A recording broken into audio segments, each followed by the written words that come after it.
ഇന്നത്തെ റെസിപ്പി വളരെ രുചികരമായിട്ടുള്ള ഒരു മീൻ പെരട്ടാണ്. മീൻ റോസ്റ്റ് എന്ന് വേണമെങ്കിൽ പറയാം. എപ്പോഴും വയ്ക്കുന്ന മീൻ കറിയും ഫ്രൈയും ഒക്കെ ഒന്ന് മാറ്റി പിടിച്ചുകൊണ്ട് ഒരു പ്രാവശ്യമെങ്കിലും ഇതുപോലെ ചെയ്ത് നോക്കിക്കോളൂ. വീട്ടിലെ വിരുന്നുകാരൊക്കെ വരുന്ന സമയത്ത് സ്പെഷ്യലായിട്ട് എന്തെങ്കിലുമൊക്കെ കഴിക്കാൻ ഉണ്ടാക്കണമെന്ന് തോന്നിയാൽ ഈ ഒരു ഐറ്റം ഉണ്ടാക്കിക്കോളൂ. വളരെ ടേസ്റ്റിയാണ്. ഞാനിതിപ്പോൾ ചൂര മീനിലാണ് ചെയ്ത് കാണിക്കുന്നത്. വലിയ കഷ്ണമുള്ള വറ്റയോ വേറെ എന്ത് മീനായിക്കോട്ടെ ഇതുപോലെ ചെയ്തെടുക്കാം. ഇനി ഇത് തയ്യാറാക്കുന്ന വിധം നോക്കാം. ഞാനിവിടെ 1/2 കിലോ ചൂരമീൻ എടുത്തിട്ടുണ്ട്. നല്ലവണ്ണം ഇതിൻ്റെ വെള്ളം തോർന്നിട്ട് വേണം എടുക്കാനായിട്ട്. ഇനി ഇതിലോട്ട് പൊടികൾ ചേർക്കാം. 2 ടേബിൾ സ്പൂൺ കാശ്മീരി മുളക് പൊടിയാണ് ചേർക്കുന്നത്. പിന്നീട് മുളക് ചേർക്കുന്നുണ്ട്, അത് കാരണം കാശ്മീരി മുളക് പൊടി എടുക്കുക. ഇനി ഒരു 1/4 ടീസ്പൂൺ മഞ്ഞൾപ്പൊടി, 1 ടീസ്പൂൺ ഇഞ്ചി വെളുത്തുള്ളി പേസ്റ്റ്, ഇനി ഒരു 1/2 സ്പൂൺ കുരുമുളക് പൊടി, ഇനി 1 ടീസ്പൂൺ പുളി പേസ്റ്റ്, വാളൻ പുളി പേസ്റ്റാണ് ചേർക്കുന്നത്. പുളി വെള്ളത്തിൽ കലക്കി വെച്ചിരിക്കുകയാണെങ്കിൽ ഒരല്പം ഒഴിക്കുക, മീനിന് പാകത്തിന് ഒഴിക്കുക, പിന്നീട് പുളി ചേർക്കുന്നുണ്ട്. ഇനി മീനിന് പാകത്തിനുള്ള ഉപ്പ് ചേർക്കുക. ഇനി നല്ലവണ്ണം ഒന്ന് മിക്സ് ചെയ്തെടുക്കണം. കൈവച്ചോ ഇതുപോലെ സ്പാച്ചുല വെച്ചോ എങ്ങനെയായാലും മിക്സ് ചെയ്യാം. ആ ഇഞ്ചി വെളുത്തുള്ളി പേസ്റ്റൊക്കെ എല്ലായിടത്തും വരണം. മീൻ കഷ്ണങ്ങളൊന്നും ഉടയാത്ത രീതിയിൽ നന്നായിട്ട് മിക്സ് ചെയ്തെടുക്കുക. ഇത് നല്ലവണ്ണം മിക്സ് ആയിട്ടുണ്ട്. ഇനി ആ ഉപ്പും പുളിയും ഒന്ന് പിടിക്കാൻ വേണ്ടി കുറഞ്ഞതൊരു 20 മിനിറ്റെങ്കിലും മൂടി വയ്ക്കാം. ഈ സമയം കൊണ്ട് കുറച്ച് ഐറ്റംസ് ഒന്ന് വറുത്തെടുക്കാനുണ്ട്. ഞാൻ അടുപ്പിൽ ഒരു ഫ്രൈ പാൻ വെച്ചിട്ടുണ്ട്. ഒരു 6 വറ്റൽമുളക് ചേർത്തിട്ടുണ്ട്. എണ്ണയൊന്നും ഒഴിക്കണ്ട. ഇതിങ്ങനെ ഒന്ന് ഡ്രൈ റോസ്റ്റ് ആക്കി എടുക്കണം.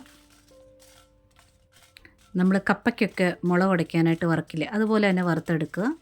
മുളക് നല്ലവണ്ണം ചൂടായി കഴിയുമ്പോഴത്തേനും ഒന്ന് വീർത്ത് വരും. പിന്നെ അതിൻ്റെ പുറമൊക്കെ ചെറുതായിട്ടൊന്ന് കരിഞ്ഞ് വരാനായിട്ട് തുടങ്ങും. ഒത്തിരി കരിയിക്കരുത്. അതായത് പൊള്ളി വന്നിട്ടുണ്ട്. ഇതിന് മാറ്റി വേറൊരു പാത്രത്തിലോട്ട് വയ്ക്കാം. വീണ്ടും അതേ പാൻ തന്നെ വെച്ചിട്ടുണ്ട്. എണ്ണയൊന്നും ഒഴിക്കേണ്ട. ചെറുള്ളി 1 കപ്പ് എടുത്തിട്ടുണ്ട്. ഇതും അതുപോലെ ഒന്ന് റോസ്റ്റ് ചെയ്തെടുക്കണം. സവാള ചേർക്കരുത്, ചെറുള്ളി തന്നെ ചേർക്കണം. തീയെ ഒരു മീഡിയം ഫ്ലെയിമിലിടുക. ഉള്ളി നല്ലവണ്ണം ചൂടായി വരുമ്പോഴത്തേന് അതിൻ്റെ കളറൊക്കെ ഒന്ന് കുറച്ച് മങ്ങി വരും. അതുപോലെ തന്നെ ഉള്ളിയുടെ അപ്പുറമൊക്കെ ഒന്ന് ബേണായി തുടങ്ങും. ചെറുതായിട്ടൊന്ന് കരിഞ്ഞ് ഒരു കരിപ്പൊട്ട് പോലെ ഇങ്ങനെ വരും. നല്ലവണ്ണം ഉള്ളി ചൂടാകുമ്പോഴത്തേനും ഒരു സ്മെല്ലും കൂടെ വരും. നമുക്കത് മനസ്സിലാകും ഉള്ളി നന്നായിട്ട് ചൂടായി വന്നിട്ടുണ്ട്. പച്ച ടേസ്റ്റൊക്കെ കംപ്ലീറ്റ്ലി മാറിയിട്ടുണ്ട്. ഉള്ളി ഒന്ന് വേറൊരു പാത്രത്തിലോട്ട് മാറ്റുന്നതിന് ഒരു 5 സെക്കൻഡ് മുന്നായിട്ട് ഒരു 6-7 കറിവേപ്പിലയൂടെ ചേർത്തിട്ട് നന്നായിട്ട് ഒന്നുകൂടെ ഇളക്കുക. കറിവേപ്പില ചെറുതായിട്ടൊന്ന് ചൂടായാൽ മാത്രം മതി. മുന്നേ കറിവേപ്പില ചേർക്കുവാണെങ്കിൽ ഈ സമയം കൊണ്ട് ഒരുപാട് അങ്ങ് ഡ്രൈ ആയി പോകും. ഇത്രയും മതി ഉള്ളി. അത് വേറൊരു പാത്രത്തിലോട്ട് മാറ്റി വെച്ചിട്ടുണ്ട്. വീണ്ടും അതേ പാൻ തന്നെ വെച്ചിട്ടുണ്ട്. ഞാനിവിടെ ഒരു തക്കാളി ചേർക്കുന്നുണ്ട്. ഒറ്റ ഒരെണ്ണം മതി. ഇതുപോലെ 3ആയിട്ടൊന്ന് കട്ട് ചെയ്തിട്ട് അതും ഇതുപോലെ ഒന്ന് പൊള്ളിച്ചെടുക്കുക. ഒന്നുകിൽ നിങ്ങൾക്ക് ഇങ്ങനെ ചുട്ടെടുക്കാം, ഇല്ലെങ്കിൽ പപ്പടക്കുത്തി ഉണ്ടല്ലോ അതിൽ തക്കാളി കുത്തി വെച്ചിട്ട് അടുപ്പ് തീയിൽ കാണിക്കുക. ചുറ്റിനും ഒന്ന് നല്ലവണ്ണം ഒന്ന് മൊരിയിച്ചെടുക്കുക. എന്നിട്ട് ആ കരിഞ്ഞ സ്കിന്നൊക്കെ അതിൻ്റെ അങ്ങ് മാറ്റിയെടുത്താൽ മതിയാകും. ഇത് ഇപ്പോൾ പാകമായിട്ടുണ്ട്. തക്കാളി ഒന്ന് വെന്ത് വന്നിട്ടുണ്ട്. ഇതൊന്ന് മാറ്റി വയ്ക്കാം. ഇനി അതിൻ്റെയൊക്കെ ചൂടൊന്ന് ചെറുതായിട്ട് മാറിക്കോട്ടെ. ആ സമയം കൊണ്ട് മീനൊന്ന് വറുത്തെടുക്കാം. മീൻ വറക്കാൻ നേരം പരന്ന ഒരു നോൺ സ്റ്റിക്ക് പാൻ തന്നെ എടുക്കുന്നതാണ് ഏറ്റവും നല്ലത്. വെളിച്ചെണ്ണ വെച്ചിട്ടുണ്ട്. മീനെല്ലാം നിരത്തിയിട്ടതിന് ശേഷം തീയെ കുറച്ച് കൂട്ടി തന്നെ ഇട്ടേക്കുക. ഒരേ തീ തന്നെ ഇട്ട് വറുത്തെടുക്കണം. തീ കൂട്ടിയും കുറച്ചും എടുക്കാമെങ്കിൽ എണ്ണ കുടിക്കും. പെട്ടെന്ന് ഇത് ഫ്രൈ ആയി കിട്ടുമല്ലോ. അപ്പോൾ പുറമൊക്കെ നല്ലവണ്ണം ഒന്ന് മൊരിഞ്ഞിട്ട് ആ മസാല ഒന്ന് ഒട്ടി ചേർന്നിരുന്നാൽ മതി. തീരെ അങ്ങ് തീ കുറച്ചിട്ട് ഫ്രൈ ചെയ്ത് കഴിഞ്ഞാൽ എണ്ണ കുടിക്കും നല്ലവണ്ണം. ഇപ്പോൾ 2 സൈഡ് മുരിഞ്ഞ് മീൻ ഫ്രൈ ആയിട്ടുണ്ട്. ഗ്യാസ് ഓഫ് ചെയ്തിട്ടുണ്ട്. ഈ എണ്ണ അടുത്ത സ്റ്റെപ്പ് ചെയ്യാനായിട്ട് ഉപയോഗിക്കാം. ആ പാൻ ഒന്ന് ചരിച്ച് വെച്ചിട്ടുണ്ട്. എണ്ണയൊന്ന് ഊർന്ന് വരട്ടെ. ഇനി ആ വറുത്ത ഐറ്റംസൊക്കെ ഒന്ന് അരച്ചെടുക്കാം.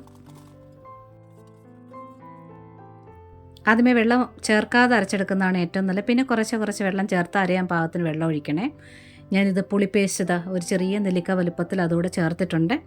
പുളി പറഞ്ഞ പോലെ വെള്ളം ചേർത്താൽ വെച്ചിരിക്കുന്നെങ്കിൽ ആ വെള്ളം അങ്ങ് ഒഴിച്ചേക്കണം. തരയാൻ പാകത്തിന് കുറച്ച് വെള്ളം ഒഴിച്ചിട്ട് ഈ ഒരു പരുവത്തിൽ അരച്ചെടുത്തുകൊണ്ട് വന്നിട്ടുണ്ട്. ഇതങ്ങോട്ട് മാറ്റി വയ്ക്കാം. വീണ്ടും ഇത് അതേ പാൻ വെച്ചിട്ടുണ്ട്. ആ മീൻ വറുത്തതിൻ്റെ എണ്ണ ഒഴിച്ചിട്ടുണ്ട്. എണ്ണ ചൂടായിട്ട് കടുകിട്ടൊന്ന് പൊട്ടി വരട്ടെ. കടുക് പൊട്ടി ഉടനെ തന്നെ 1 ടീസ്പൂൺ ഇഞ്ചി ചെറുതായിട്ട് കൊത്തി അരിഞ്ഞ് ചേർക്കണേ, പേസ്റ്റ് ചേർക്കരുത്.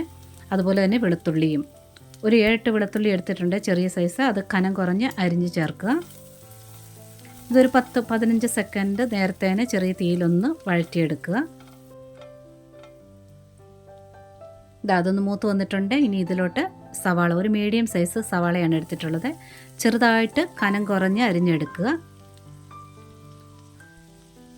കൂടെ കുറേ കറിവേപ്പില കൂടെ ചേർക്കുക. ഇനി സവാളയൊന്ന് വഴറ്റിയെടുക്കണം. സവാളയ്ക്ക് പകരമായിട്ട് ചെറുള്ളി വേണമെങ്കിൽ ചേർക്കാവുന്നതാണ്. സവാള ഇപ്പോൾ ചോപ്പറിൽ അരിഞ്ഞെടുക്കുകയാണെങ്കിൽ ഒന്നുകൂടി പെട്ടെന്ന് വഴന്ന് കിട്ടുകയും ചെയ്യും. ഉപ്പ് വേണമെങ്കിൽ ചേർക്കാം, ഞാനിപ്പോൾ ഉപ്പ് ചേർക്കുന്നില്ല. സവാള പാകത്തിന് വഴന്ന് വന്നിട്ടുണ്ട്. ഇനി ഇതിലോട്ട് അരച്ച് വെച്ചിരിക്കുന്ന പേസ്റ്റ് ചേർക്കാം.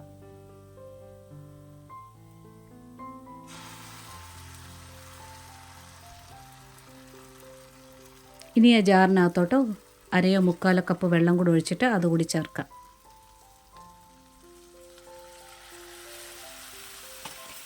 ഇനി നല്ലവണ്ണം ഒന്ന് മിക്സ് ചെയ്തെടുക്കുക. തീയെ കൂട്ടി വെക്കരുത്, പരന്ന പാത്രമാണ്, പെട്ടെന്ന് അങ്ങ് വെള്ളം അങ്ങ് ഡ്രൈ ആയി പോകും. തീ അല്പം കുറച്ച് വെച്ചുകൊണ്ട് നന്നായിട്ടൊന്ന് മിക്സ് ചെയ്ത് വെക്കുക. ഇനി ഇതിന് പാകത്തിനുള്ള ഉപ്പ് ചേർക്കാനായിട്ടുണ്ട്.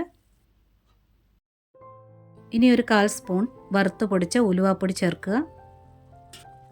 1/4 സ്പൂണേ അല്ലേ ഉള്ളൂ, ഉലുവ ചേർത്തില്ലെങ്കിലും കുഴപ്പമില്ലെന്ന് വിചാരിക്കല്ലേ, ഉലുവ ചേർത്തിരിക്കണേ, മറക്കരുത്. നല്ലവണ്ണം ഒന്ന് മിക്സ് ചെയ്തെടുത്തിട്ടുണ്ട്. ഈ ഒരു പേസ്റ്റിന് ആവശ്യത്തിനുള്ള ഉപ്പ്, പുളി പോരെന്നുണ്ടെങ്കിൽ ചേർക്കാവുന്നതാണ്. പുളി പേസ്റ്റ് ഈ സമയത്തിൽ ചെക്ക് ചെയ്തതിന് ശേഷം മീൻ ചേർക്കുക.